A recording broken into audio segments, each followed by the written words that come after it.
വിശാലമായ Thiruvananthapuram central railway station. ട്രെയിനുകളുടെ horn ശബ്ദവും അനൗൺസ്മെന്റുകളും, തിരക്കിട്ടോടുന്ന മനുഷ്യരുടെയും ബഹളം നിറഞ്ഞ അന്തരീക്ഷം.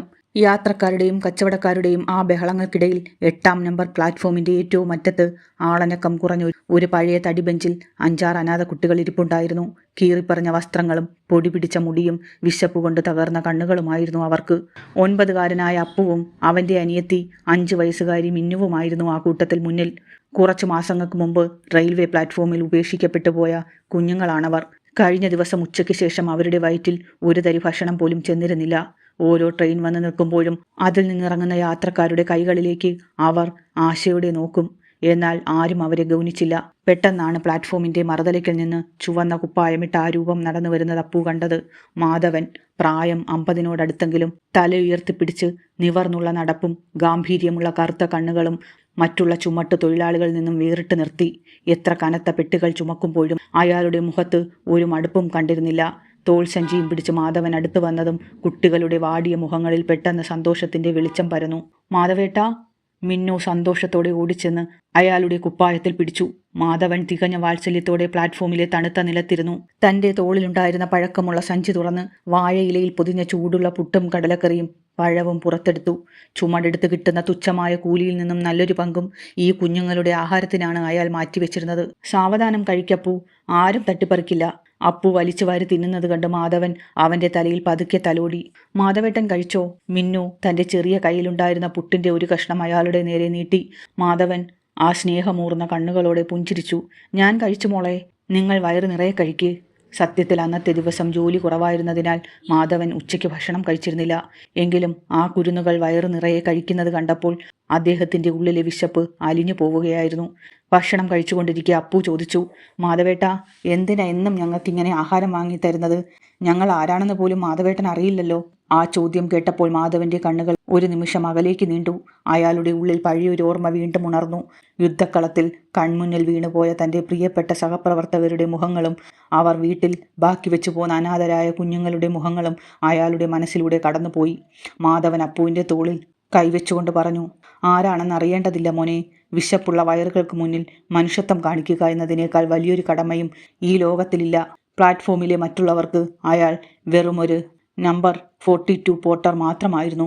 എന്നാൽ ഈ അനാഥ കുട്ടികൾക്ക് അയാൾ മാധവേട്ടൻ എന്ന വലിയ തണലായിരുന്നു. തെരുവിന്റെ അനാഥത്വത്തിൽ അവർക്ക് പ്രതീക്ഷ നൽകുന്ന ഒരേ ഒരു വെളിച്ചം. എന്നാൽ ആ സുന്ദരമായ അന്തരീക്ഷത്തിലേക്ക് ഒരു വലിയ കൊടുങ്കാറ്റ് പോലെ പുതിയൊരു ഭീഷണി വരുന്നുണ്ടെന്ന് മാധവനോ ആ കുഞ്ഞുങ്ങളോ അപ്പോൾ അറിഞ്ഞിരുന്നില്ല. അടുത്ത ദിവസങ്ങളിൽ തിരുവനന്തപുരം സെൻട്രൽ റെയിൽവേ സ്റ്റേഷനിലെ അന്തരീക്ഷം ആകെ മാറിമറിഞ്ഞിരുന്നു. ചെന്നൈ ഡിവിഷനിൽ നിന്നും സ്ഥലം മാറിയെത്തിയ പുതിയ senior commercial inspector Vikram Sharma ചുമതലയേറ്റതായിരുന്നു അതിന് കാരണം. വെളുത്തു മെലിഞ്ഞ വിദേശി മോഡൽ കൂളിംഗ് ഗ്ലാസ് വെച്ച എപ്പോഴും ഗൗരവം നടിക്കുന്ന ഒരു 35-കാരൻ. കാര്യക്ഷമതയും വൃത്തിയും നിയമങ്ങളും മാത്രമായിരുന്നു അയാളുടെ ലക്ഷ്യം. എന്നാൽ അതിന് പിന്നിൽ ദയയോ മാനുഷിക പരിഗണനയോ ഇല്ലാത്ത തികഞ്ഞൊരു ആജ്ഞാശക്തി പ്രകടിപ്പിക്കുന്ന സ്വഭാവക്കാരനായിരുന്നു അയാൾ. താൻ പറയുന്നതാണ് അവസാന വാക്ക് എന്ന് വിശ്വസിച്ചിരുന്ന ഒരു വ്യക്തി. ചുമതലയേറ്റ ആദ്യ വാരത്തിൽ തന്നെ പ്ലാറ്റ്ഫോമുകളിലൂടെ അയാൾ നടത്തിയ മിന്നൽ പരിശോധനകൾ ജീവനക്കാരെയും ചെറിയ വ്യാപാരികളെയും ഭീതിയിലാഴ്ത്തി. ചെറിയൊരു വീഴ്ച കണ്ടാൽ പോലും വൻതുക പിഴ ചുമത്താനോ ദിവസങ്ങളോളം സസ്പെൻഡ് ചെയ്യാനോ അയാൾ മടിച്ചിരുന്നില്ല. ഒരു വൈകുന്നേരം 8-ാം നമ്പർ പ്ലാറ്റ്ഫോമിന്റെ ശാന്തമായ അന്തരീക്ഷത്തിലേക്ക് വിക്രം ശർമ്മ 2 RPF ഉദ്യോഗസ്ഥരുമായി കടുപ്പമേറിയ ചുവടുകളോടെ കടന്നു വന്നു. പഴയ തടിബെഞ്ചിലിരുന്ന് അപ്പുവും മിന്നുവും കൂട്ടുകാരും മാധവൻ നൽകിയ വാഴയിലയിലെ ആഹാരം ആർത്തിയോടെ കഴിക്കുകയായിരുന്നു. കുട്ടികളുടെ പൊട്ടിച്ചിരിയും കുസൃതികളും കണ്ട് തൊട്ടടുത്ത് മാധവൻ സ്വന്തം സങ്കടങ്ങളൊക്കെ മറന്ന് സന്തോഷത്തോടെ നിൽക്കുന്നുണ്ടായിരുന്നു. ആ കാഴ്ച കണ്ടതും വിക്രം ശർമ്മയുടെ തണുത്ത കണ്ണുകളിൽ ദേഷ്യം നിഴലിച്ചു. അയാളുടെ മുഖം ദേഷ്യം കൊണ്ട് ചുവന്നു തുടുത്തു. അയാൾ വേഗത്തിൽ അവരുടെ അടുത്തേക്ക് നടന്നെത്തി. ഹേയ്, എന്താ ഇവിടെ നടക്കുന്നത്? വിക്രമിന്റെ ഗർജനം പ്ലാറ്റ്ഫോമിൽ മുഴങ്ങി. പെട്ടെന്നുള്ള അലർച്ച കേട്ട് ഭയന്നുപോയ കുരുന്നുകൾ കയ്യിലിരുന്ന ആഹാരം വാഴയിലയിലേക്ക് തന്നെ ഇട്ട് വിറയ്ക്കുന്ന ശരീരത്തോടെ മാധവന്റെ പിന്നിലേക്ക് ഒളിച്ചു. 5 വയസ്സുകാരി മിന്നു പേടിച്ചരണ്ട് മാധവന്റെ ചുവന്ന കുപ്പായത്തിൽ മുറുകെ പിടിച്ച് കരയാൻ തുടങ്ങി. എന്താണ് ഇവിടെ നടക്കുന്നത്? ഇത് തിരുവനന്തപുരം സെൻട്രൽ റെയിൽവേ സ്റ്റേഷനോ അതോ നിങ്ങളുടെ സൗജന്യ ധർമ്മസ്ഥാപനമോ? വിക്രം അലറി. മാധവൻ തികഞ്ഞ ശാന്തതയോടെ വിക്രമിന് അഭിമുഖമായി നിന്നു. ഭയത്തിന്റെ ഒരു നിഴൽ പോലും ആ കറുത്ത കണ്ണുകളിൽ ഉണ്ടായിരുന്നില്ല. ആ ശാന്തത വിക്രമിനെ കൂടുതൽ ചൊടിപ്പിച്ചു. സാറേ, ഇവർ തെരുവിൽ അലയുന്ന പാവപ്പെട്ട കുട്ടികളാണ്. ഉച്ചയ്ക്ക് ശേഷം ഒന്നും കഴിച്ചിട്ടുണ്ടായിരുന്നില്ല. അതുകൊണ്ട് ഞാൻ കുറച്ച് ആഹാരം കൊണ്ടുവന്ന് കൊടുത്തതാ. സ്റ്റോപ്പ് ഇറ്റ്, വിക്രം ദേഷ്യത്തോടെ ഇടയ്ക്ക് കയറി പറഞ്ഞു. നിന്റെ ന്യായീകരണങ്ങൾ എനിക്ക് കേൾക്കേണ്ട. ചുമടെടുക്കാൻ റെയിൽവേ ലൈസൻസ് തന്നത് നിനക്ക് യാത്രക്കാരുടെ ലഗേജ് ചുമക്കാനാണ്, അല്ലാതെ സ്റ്റേഷനിൽ ഭിക്ഷക്കാരെയും തെരുവ് പിള്ളേരെയും വളർത്താനല്ല. ഇങ്ങനെയുള്ളവർ കാരണം സ്റ്റേഷന്റെ സുരക്ഷയും വൃത്തിയും നശിപ്പിക്കുകയാണ്. ഇവരെയൊക്കെ കണ്ടാൽ യാത്രക്കാർക്ക് അറപ്പാണ് തോന്നുന്നത്. സാറേ, ഇവർ ഭിക്ഷക്കാരല്ല, അനാഥരായ കുഞ്ഞുങ്ങളാണ്. ഇവർ ആരെയും ശല്യപ്പെടുത്താറില്ല. 2 നേരത്തെ ആഹാരത്തിന് വേണ്ടിയാണ് ഇവർ. മാധവൻ സൗമ്യമായി പറയാൻ ശ്രമിച്ചു. മിണ്ടിപ്പോകരുത്. വിക്രം മാധവന് നേരെ വിരൽ ചൂണ്ടി അലറി. നിന്റെ ചുമട്ടുതൊഴിലാളി ബാഡ്ജ് നമ്പർ എത്രയാ? 42 അല്ലേ? ഓർത്തു വെച്ചോ, ഈ അനാഥ പിള്ളേരെ ഇനി ഞാൻ ഈ പ്ലാറ്റ്ഫോമിൽ കണ്ടാൽ നിന്റെ ബാഡ്ജ് റദ്ദാക്കി നിന്നെ ഈ സ്റ്റേഷനിൽ നിന്ന് ഞാൻ പുറത്താക്കും. ഇതെന്റെ അവസാനത്തെ മുന്നറിയിപ്പാണ്. സംഭവം കണ്ട് മാധവനെ ന്യായീകരിക്കാൻ ശ്രമിച്ച 2 മുതിർന്ന പോർട്ടർമാരായ വേലുവിനെയും ബഷീറിനെയും വിക്രം ദേഷ്യത്തോടെ ആട്ടി ഓടിച്ചു.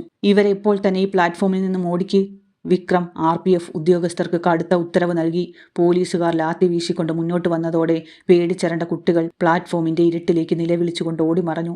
പകുതി കഴിച്ച ആഹാരം തറയിൽ ചിതറിക്കിടക്കുന്നതും കണ്ണീരോടെ ഓടുന്ന കുഞ്ഞുങ്ങളെയും നോക്കി മാധവൻ നെഞ്ചു പൊട്ടി നിന്നു. വിക്രം ശർമ്മ താൻ വിജയിച്ച ഭാവത്തിൽ മാധവനെ പുച്ഛത്തോടെ ഒന്ന് നോക്കി തന്റെ ഓഫീസിലേക്ക് നടന്നകന്നു. താൻ ഈ സ്റ്റേഷൻ അധികാരത്തിൽ ഉള്ളിടത്തോളം കാലം മാധവനെയും ഈ കുട്ടികളെയും ഇവിടെ വെച്ച് പൊറപ്പിക്കില്ലെന്ന് വിക്രം മനസ്സിൽ ഉറപ്പിച്ചിരുന്നു.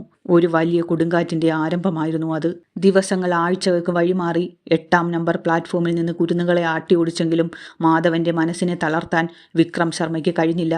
പ്ലാറ്റ്ഫോമിന് പുറത്തുള്ള വലിയ പഴയ വേപ്പുമരച്ചുവട്ടിലും ആരും ശ്രദ്ധിക്കാത്ത ട്രാക്കിനപ്പുറമുള്ള വിജനമായ ഭാഗത്തും വെച്ച് മാധവൻ ആ കുട്ടികൾക്ക് ഭക്ഷണം എത്തിച്ചു നൽകുന്നത് തുടർന്നു കൊണ്ടിരുന്നു. മാധവേട്ടന്റെ ആ തണൽ മാത്രമായിരുന്നു ആ അനാഥ കുഞ്ഞുങ്ങളുടെ ഒരേ ഒരു ആശ്വാസം. എന്നാൽ തന്റെ കടുത്ത ഉത്തരവ് മറികടന്ന് മാധവൻ വീണ്ടും ആ കുട്ടികളെ സഹായിക്കുന്നുണ്ടെന്ന വിവരം വിക്രം ശർമ്മ അറിഞ്ഞു.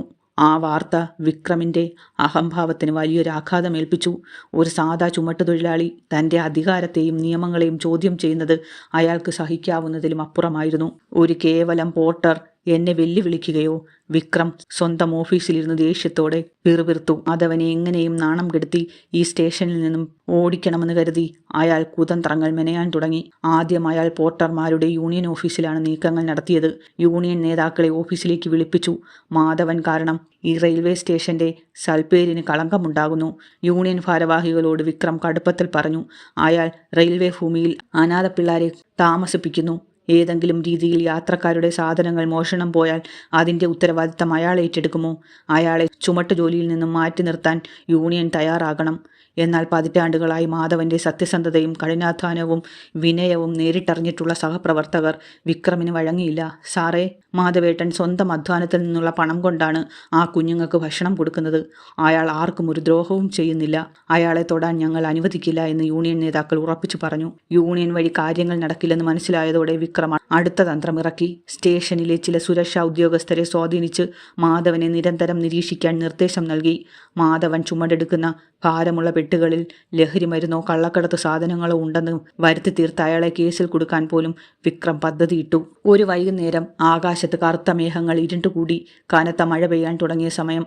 പ്ലാറ്റ്ഫോമിൽ കഠിനമായ അധ്വാനത്തിന് ശേഷം തളർന്നു നിൽക്കുകയായിരുന്ന മാധവനെ വിക്രം തന്റെ ഓഫീസിലേക്ക് വിളിപ്പിച്ചു. ഓഫീസിലെ എയർ കണ്ടീഷന്റെ തണുപ്പിൽ അഹങ്കാരത്തോടെ കസേരയിൽ ഇരിക്കുകയായിരുന്നു വിക്രം. നനഞ്ഞ കുപ്പായത്തോടെ ശാന്തനായി മുന്നിൽ നിൽക്കുന്ന മാധവനെ അയാൾ പുച്ഛത്തോടെ നോക്കി. മാധവ, വിക്രം മേശപ്പുറത്ത് വിരലുകൾ കൊണ്ട് താളം പിടിച്ചുകൊണ്ട് പറഞ്ഞു. നിന്റെ ഈ നാടകം നിർത്താൻ സമയമായി. നീ പ്ലാറ്റ്ഫോമിന് പുറത്ത് വെച്ച് ആ തെരുവ് പിള്ളാർക്ക് കൊടുക്കുന്ന ഭക്ഷണത്തിന്റെയും പണത്തിന്റെയും കണക്കെന്റെ കയ്യിലുണ്ട്. എന്റെ കണ്ണ് വെട്ടിച്ച് നിനക്കിവിടെ ഒന്നും ചെയ്യാൻ കഴിയില്ല. മാധവൻ ഒന്നും മിണ്ടാതെ ശാന്തനായി നിന്നു. അയാളുടെ മുഖത്ത് ഭയമില്ലായിരുന്നു.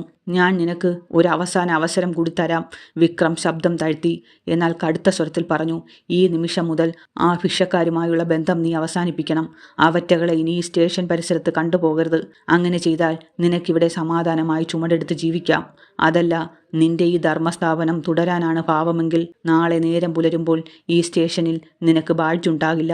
റെയിൽവേയിൽ നിന്ന് നിന്നെ ഞാൻ സ്ഥിരമായി പുറത്താക്കും. മാത്രവുമല്ല, കള്ളക്കേസിൽ നിന്നെ ജയിലിലടയ്ക്കാനും എനിക്കറിയാം. ഭീഷണികൾ ഒന്നൊന്നായി ഉയർന്നിട്ടും മാധവന്റെ മുഖത്ത് പേടിയോ പരിഭ്രമമോ ഉണ്ടായിരുന്നില്ല. അയാളുടെ ഗാംഭീര്യമുള്ള കറുത്ത കണ്ണുകൾ വിക്രമിന്റെ കണ്ണുകളിലേക്ക് നേരിട്ട് തറഞ്ഞു. പതുക്കെ ഉറച്ച സ്വരത്തിൽ മാധവൻ പറഞ്ഞു. സാറേ, വിശപ്പിന്റെ കഠിനമായ വേദന എന്താണെന്ന് അത് അനുഭവിച്ചവർക്കേ അറിയൂ. തണുപ്പത്തും മഴയത്തും കിടന്നുറങ്ങാനിടമില്ലാത്ത ആ കുരുന്നുകളുടെ സങ്കടം സാറിന് മനസ്സിലാകില്ല.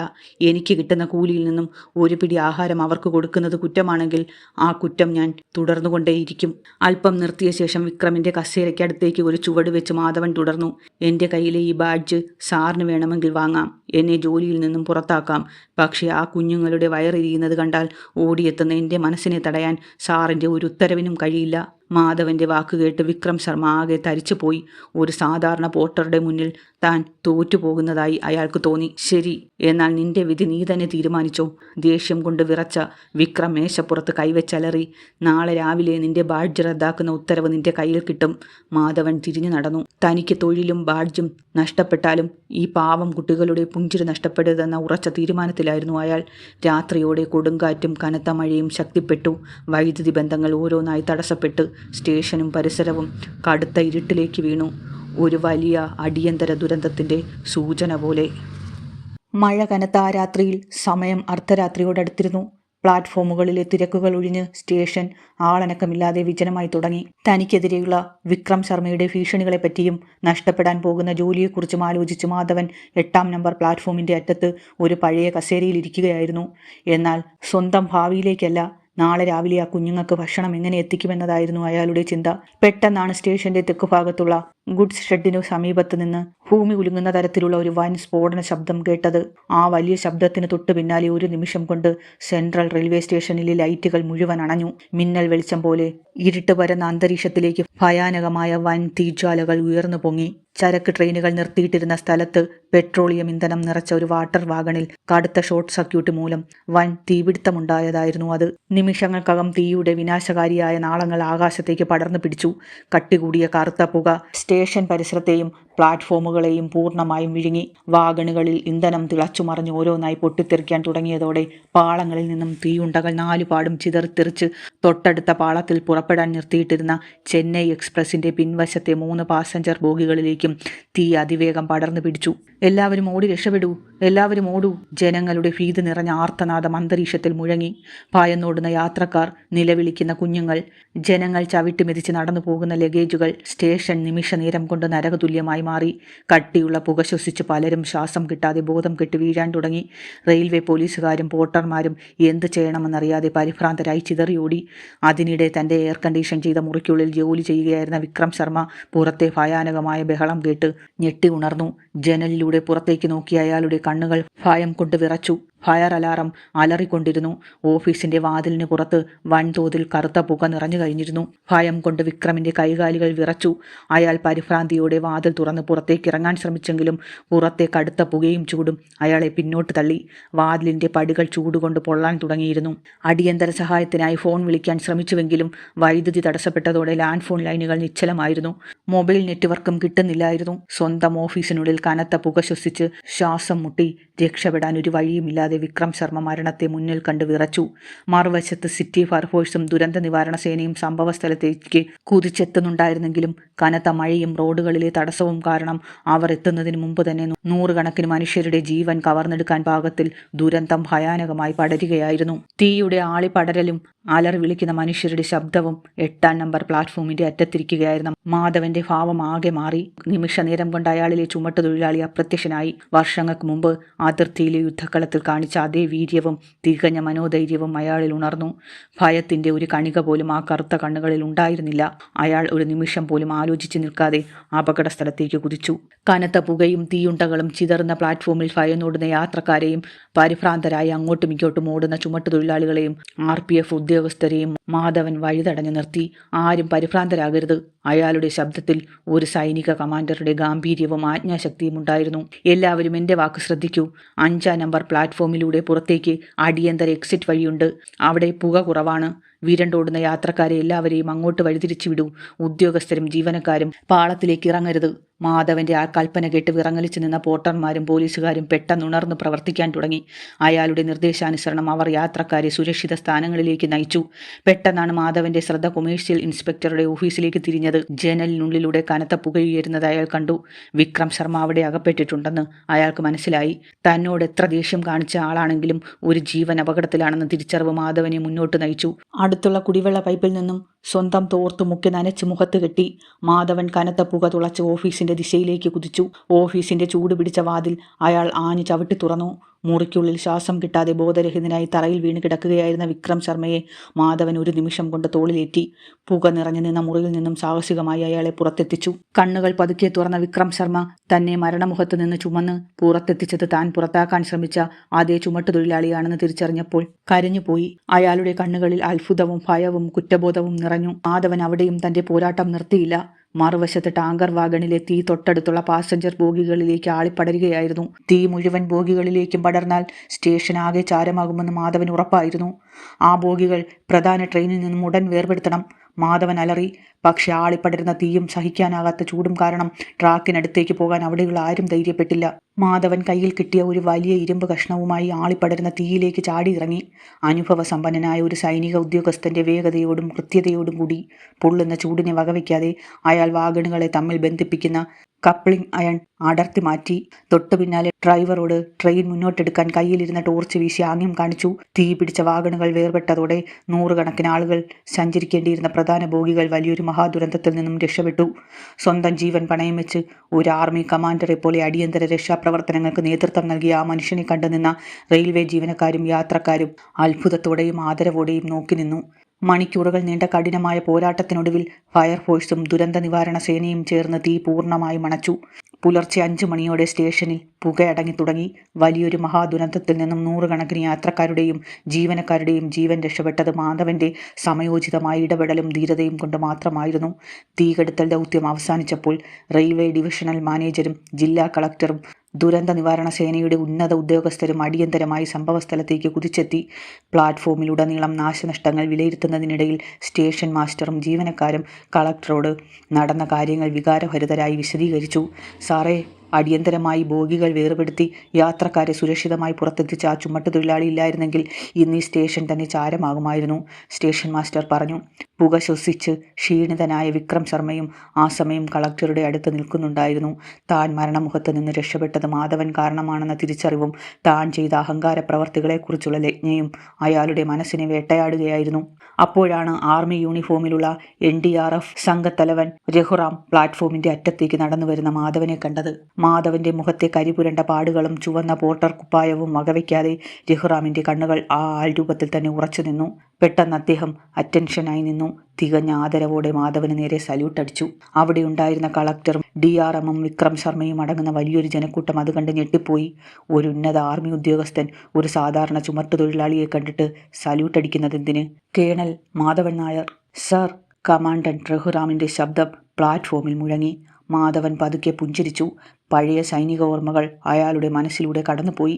സംഭവം മനസ്സിലാകാതെ നിൽക്കുന്ന കളക്ടറോടും വിക്രം ശർമ്മയോടുമായി രഘുറാം പറഞ്ഞു, നിങ്ങൾ ഇന്നിവിടെ കണ്ടത് ഒരു സാധാരണ ചുമട്ടുതൊഴിലാളിയെയല്ല, ഇന്ത്യൻ ആർമിയിലെ കേണൽ മാധവൻ നായരെയാണ്. ഇദ്ദേഹം മുൻ കമാൻഡിംഗ് ഓഫീസറാണ്. കാർഗിൽ യുദ്ധത്തിലടക്കം രാജ്യത്തിന് വേണ്ടി അസാമാന്യ ധീരത പ്രകടിപ്പിച്ച വീരചക്ര പുരസ്കാര ജേതാവ്. സദസ്സൊന്നാകെ നിശബ്ദമായി. വിക്രം ശർമ്മയ്ക്ക് സ്വന്തം കാതുകളെ വിശ്വസിക്കാൻ കഴിഞ്ഞില്ല. രഘുറാം തുടർന്നു. വർഷങ്ങൾക്ക് മുമ്പ് അതിർത്തിയിലെ ഒരു കടുത്ത ഏറ്റുമുട്ടലിൽ സ്വന്തം ടീമിലെ പ്രിയപ്പെട്ട സഹപ്രവർത്തകരെ നഷ്ടപ്പെട്ടതിനെ തുടർന്നുണ്ടായ കടുത്ത മാനസിക സമ്മർദ്ദത്തിലാണ് സർ സൈന്യത്തിൽ നിന്നും വിരമിച്ചത്. സ്വന്തം സഹോദരങ്ങളെപ്പോലെ കരുതിയ ആ കുട്ടികളുടെ വിയോഗം താങ്ങാനാവാതെ പിന്നീട് ആരുടെയും ആനുകൂല്യങ്ങൾ പറ്റി ജീവിക്കാൻ താല്പര്യമില്ലാതെ സ്വന്തം വ്യക്തിത്വം മറച്ചുവെച്ച് കഴിഞ്ഞ കുറച്ച് വർഷങ്ങളായി ഇവിടെ കഴിയുകയാണ്. സത്യം പുറത്തു വന്ന ആ നിമിഷം വിക്രം ശർമ്മയുടെ കാലുകൾ വിറച്ചു.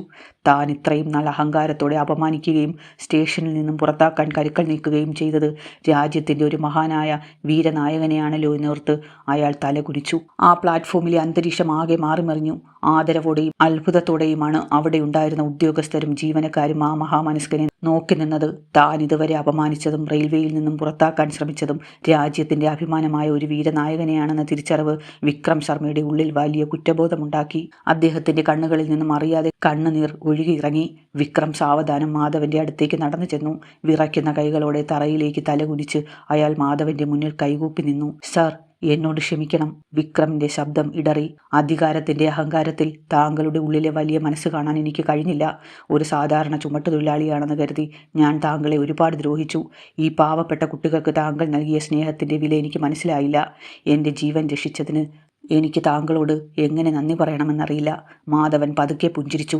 വിക്രമിന്റെ തോളിൽ വാത്സല്യത്തോടെ തട്ടിക്കൊണ്ട് പറഞ്ഞു, വിക്രം സാർ, എന്നോട് ക്ഷമ ചോദിക്കേണ്ടതില്ല. എന്നെ കേണൽ എന്ന് വിളിച്ച് ആരും വലിയ ആളാക്കേണ്ടതുമില്ല. ഞാൻ ഈ സ്റ്റേഷനിലെ മാധവേട്ടനാണ്. അതിർത്തിയിൽ ഞാൻ എൻ്റെ രാജ്യത്തിലെ ജനങ്ങളെ കാത്തുസൂക്ഷിച്ചു. ഇവിടെ ഈ പാവപ്പെട്ട കുട്ടികളുടെ വയറിൻ്റെ വിശപ്പകറ്റുന്നു. ആർമി ഗൺ പിടിച്ച കരം കൊണ്ടും ഈ ചുമടെടുക്കുന്ന കരം കൊണ്ടും ഞാൻ ചെയ്യുന്നത് ഒരേ കാര്യമാണ്: സഹജീവികളെ സ്നേഹിക്കുക. അതിൽ എനിക്ക് വലിയ ആത്മസംതൃപ്തിയുമുണ്ട്. മാധവൻ്റെ ആ വാക്കുകൾ കേട്ട് സദസ്സിലുണ്ടായിരുന്ന കളക്ടറും ഉന്നത ഉദ്യോഗസ്ഥരും ഒരേ മനസ്സോടെ കൈയടിച്ചു. അപകടഭീതി മാറി സ്റ്റേഷൻ ശാന്തമായതറിഞ്ഞ് വിജനമായ കോണുകളിൽ ഒളിച്ചിരുന്ന അപ്പുവും മിന്നുവും കൂട്ടുകാരും പതുക്കെ ഓടിയെത്തി മാധവൻ്റെ കുപ്പായത്തിൽ മുറുകെ പിടിച്ചു. മാധവേട്ടാ, പോവല്ലേ, മിന്നു കരഞ്ഞുകൊണ്ട് പറഞ്ഞു. മാധവൻ ആ കുഞ്ഞുങ്ങളെ ചേർത്ത് പിടിച്ച് തഴുകി. അന്ന് വൈകുന്നേരം തന്നെ റെയിൽവേ ഡിവിഷനും സംസ്ഥാന സർക്കാരും ചേർന്ന് മാധവന്റെ ധീരതയ്ക്ക് വലിയൊരു തുക സാമ്പത്തിക പാരിതോഷികമായി പ്രഖ്യാപിച്ചു. എന്നാൽ മാധവൻ ആ പണം സ്വീകരിക്കാൻ വിസമ്മതിച്ചു. പകരം കളക്ടറോട് ഒരു കാര്യം മാത്രം ആവശ്യപ്പെട്ടു: ഈ പണം കൊണ്ട് റെയിൽവേ സ്റ്റേഷൻ പരിസരത്ത് അലഞ്ഞു തിരിയുന്ന ഈ അനാഥ കുട്ടികൾക്കായി ഒരു ട്രസ്റ്റ് രൂപീകരിക്കണം. അവർക്ക് ഭക്ഷണവും താമസവും നല്ല വിദ്യാഭ്യാസവും ഉറപ്പാക്കണം. കളക്ടർ തികഞ്ഞ സന്തോഷത്തോടെ ആ നിർദ്ദേശം സ്വീകരിച്ചു. കേണൽ മാധവൻ ചാരിറ്റബിൾ ട്രസ്റ്റ് എന്ന പേരിൽ ആ പദ്ധതി അന്ന് തന്നെ പ്രഖ്യാപിക്കപ്പെട്ടു. അപ്പുവും മിന്നുവും ഉൾപ്പെടെയുള്ള കുട്ടികൾക്ക് അതോടെ സുരക്ഷിതമായ ഒരു ഭാവി ലഭിച്ചു. വിക്രം ശർമ്മ ട്രസ്റ്റിന്റെ പ്രധാന മേൽനോട്ട ചുമതല സ്വയം ഏറ്റെടുത്തു. മാധവനോടുള്ള പ്രായശ്ചിത്തമെന്നോണം പിറ്റേന്ന് രാവിലെ മഴ പെയ്തൊഴിഞ്ഞ തിരുവനന്തപുരം സെൻട്രൽ റെയിൽവേ സ്റ്റേഷൻ വീണ്ടും പ്രഭാതത്തിന്റെ പ്രകാശത്തിൽ സജീവമായി. സൂര്യരശ്മികൾ പ്ലാറ്റ്ഫോമിലേക്ക് പതിച്ചുകൊണ്ടിരുന്നു. ചുവന്ന കുപ്പായമിട്ട് തോളിൽ ലഗേജ് മീന്തി മാധവൻ പതിവ് പോലെ പ്ലാറ്റ്ഫോമിലൂടെ നടന്നു. അയാളുടെ പിന്നിൽ നിന്നും സന്തോഷത്തോടെ സ്കൂൾ വസ്ത്രങ്ങൾ അണിഞ്ഞ് പഠിക്കാൻ പോകുന്ന അപ്പുവും മിന്നുവും കൈവീശി കാണിക്കുന്നുണ്ടായിരുന്നു. തൻ്റെ ദൗത്യം പൂർത്തിയായ സംതൃപ്തിയോടെ മാധവൻ ആ കുരുന്നുകളെ നോക്കി പുഞ്ചിരിച്ചു. ഒപ്പം പുതിയൊരു ദിവസത്തെ സ്വാഗതം ചെയ്തുകൊണ്ട് യാത്രക്കാരുടെ ലഗേജുകൾ തോളിലേറ്റി അയാൾ മുന്നോട്ട് നടന്നു നീങ്ങി. ജീവിതത്തിൽ ചിലപ്പോഴൊക്കെ നമുക്ക് ഓരോരുത്തർക്കും തോന്നിയിട്ടുണ്ടാകും, എനിക്കാരുമില്ലല്ലോ, അല്ലെങ്കിൽ ഞാൻ ഇതൊക്കെ ചെയ്യുന്നതിന് എന്താണ്, ഇതിനൊക്കെ എന്ത് മൂല്യമാണുള്ളത് എന്ന്. ചിലപ്പോഴൊക്കെ നമ്മൾ നമ്മളെ തന്നെ വളരെ ചെറുതായി കാണാറുമുണ്ട്. നമ്മുടെ ജോലിയെ, നമ്മുടെ കഴിവുകളെ, നമ്മുടെ പദവികളെ എല്ലാം മറ്റുള്ളവരുമായി താരതമ്യം ചെയ്ത് വിഷമിക്കാറുമുണ്ട്. പക്ഷേ ഈ കഥയിലെ മാധവേട്ടനെ പോലെ ചില മനുഷ്യരുണ്ട്. വലിയ സ്ഥാനമാനങ്ങളോ ലക്ഷങ്ങളുടെ ബാങ്ക് ബാലൻസോ ഒന്നും ഉണ്ടാകണമെന്നില്ല. കയ്യിൽ ചുമന്ന് തീർക്കുന്ന ഭാരങ്ങളുടെ ഇടയിലും അവരുടെ ഉള്ളിൽ സഹജീവികളോട് വലിയൊരു സ്നേഹവും കരുണയും ഉണ്ടാകും. ജീവിതത്തിൽ നിങ്ങൾ ചെയ്യുന്ന ജോലി എന്തുമാകട്ടെ, അത് ചെറുതാകട്ടെ വലുതാകട്ടെ, അതിൽ എത്രത്തോളം മനുഷ്യത്വവും സത്യസന്ധതയും നിങ്ങൾ ചേർക്കുന്നു എന്നതാണ് പ്രധാനം. നമ്മളെ തളർത്താൻ, താഴ്ത്തിക്കെട്ടാൻ അധികാരത്തിൻ്റെയോ പണത്തിൻ്റെയോ അഹങ്കാരവുമായി ഒരുപാട് വിക്രം ശർമ്മമാർ ചുറ്റും കാണും. നമ്മുടെ വീഴ്ചകളിൽ സന്തോഷിക്കുന്നവർ ഉണ്ടാകും. പക്ഷേ ഓർക്കുക, വിദ്വേഷത്തേക്കാൾ അസൂയയേക്കാൾ എപ്പോഴും വലിയ ശക്തി തിന്മയ്ക്കും സ്നേഹത്തിനുമാണ്. നിങ്ങൾ ചെയ്യുന്ന നന്മകൾ ഇപ്പോൾ ആരും കണ്ടില്ലെന്ന് വരാം. ആളുകൾ നിങ്ങളെ അവഗണിച്ചേക്കാം. പക്ഷേ കൃത്യമായ സമയത്ത് ദൈവം നിങ്ങളെ ലോകത്തിന് മുന്നിൽ ഉയർത്തിപ്പിടിക്കുന്ന ഒരു പ്രഭാതമുണ്ടാകും. തകർന്നു പോയെന്ന് കരുതുന്ന ഇടത്തു നിന്നാണ് പലരും ചരിത്രത്തിലേക്ക് നടന്നു കയറിയത്. അതുകൊണ്ട് ഇന്ന് തൊട്ട് നമുക്ക് നമ്മുടെ ചുറ്റുമുള്ളവരെ ഒന്ന് ചേർത്ത് പിടിക്കാൻ ശ്രമിക്കാം. വിശക്കുന്ന ഒരു വയറിന് ആഹാരമാകാൻ, അല്ലെങ്കിൽ തളർന്നിരിക്കുന്ന ഒരു മനസ്സിന് ഒരു നല്ല വാക്കാകാൻ നമുക്ക് കഴിയണം. ഈ ലോകത്തിൽ നമ്മൾ ബാക്കി വെച്ചു പോകുന്ന ഒരേ ഒരു സമ്പാദ്യം നമ്മൾ മറ്റുള്ളവർക്ക് നൽകിയ ആശ്വാസവും സ്നേഹവും മാത്രമാണ്. നമ്മുടെ ഉള്ളിലെ നന്മയുടെ വെളിച്ചം ഒരിക്കലും അണഞ്ഞു പോകാതിരിക്കട്ടെ. മാധവന്റെ ഈ കഥ ഇഷ്ടപ്പെട്ടുവെങ്കിൽ ഇതുപോലെയുള്ള ഹൃദയസ്പർശിയായ വീഡിയോകൾക്കായി